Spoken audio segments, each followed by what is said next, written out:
Baik, kita mulai dari poin yang pertama.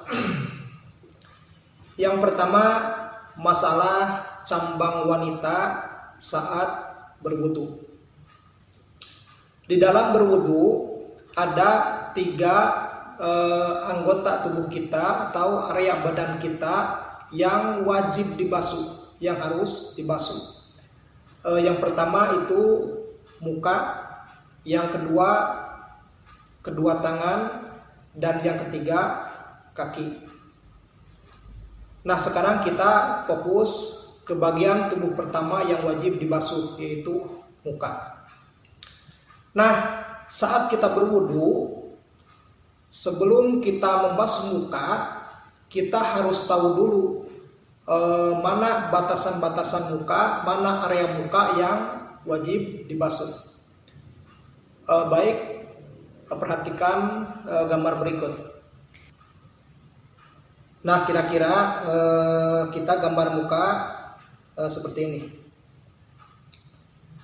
Baik, untuk batasan-batasan muka, untuk batasan panjangnya, nah di sini mulai dari tempat tumbuhnya rambut di kepala, di jidat, hingga ujung dagu sampai ke sini. Sedangkan untuk lebarnya mulai dari tepian telinga yang satu sampai tepian telinga yang satunya lagi, atau dari telinga kiri sampai ke telinga kanan. Nah, inilah area muka yang harus dibasuh saat berwudu. Nah, jadi kita harus tahu dulu ini batasan-batasan muka dan area muka ini yang wajib dibasuh saat kita berwudu. Dan wayajibu ghuslus sya'ri an-nabiti fil wajhi. Dan yang harus dibasuh itu bukan hanya kulit, tetapi rambutnya juga. Jadi setiap rambut yang tumbuh di area wajah, nah ini termasuk wajah. Dalam arti saat berwudu, rambut yang tumbuh di dalam area wajah itu harus ikut terbasuh. Seperti apa? Alis, atau kumis, janggut, atau cambang. Nah, ini rambut-rambut yang tumbuh di area wajah ini wajib dibasuh saat kita berwudu, meskipun panjang. Ada orang yang kumisnya panjang, tapi cuma 5 lembar, yang kanan 3, yang kiri 2, tapi panjangnya 1 meter. Meskipun panjang, saat berwudu kumis tersebut tetap harus dibasuh. Caranya mau digulung terserah atau diurai, itu tidak jadi masalah. Yang penting rambut tersebut harus ikut terbasuh saat berwudu. Nah, yang jadi permasalahan ini adalah cambang wanita. Nah, cambang wanita ini perhatikan kaum hawa.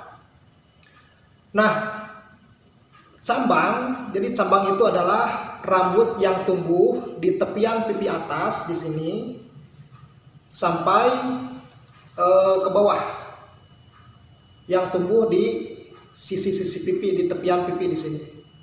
Nah, karena pipi termasuk wajah, jadi cambang yang tumbuh di area ini harus terbasuh saat kita berwudu, meskipun panjang. Nah, kalau pria, kalau cowok ini tidak jadi masalah.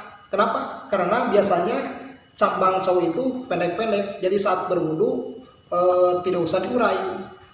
Jadi ini akan otomatis terbasuh.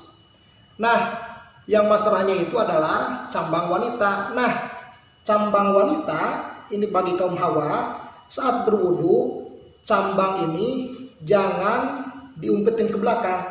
Nah, jangan disimpan ke belakang telinga, tetapi justru harus diurai. Jadi sebelum wudu itu cambangnya dicolok, dibedol, kakarak, dikumbah, nah gitu. dibasuh begini. Jadi resikonya nanti jika cambang diumpetin ke belakang tetap ngeyel, tidak mau membasuh cambangnya, maka wudhunya itu dianggap belum selesai.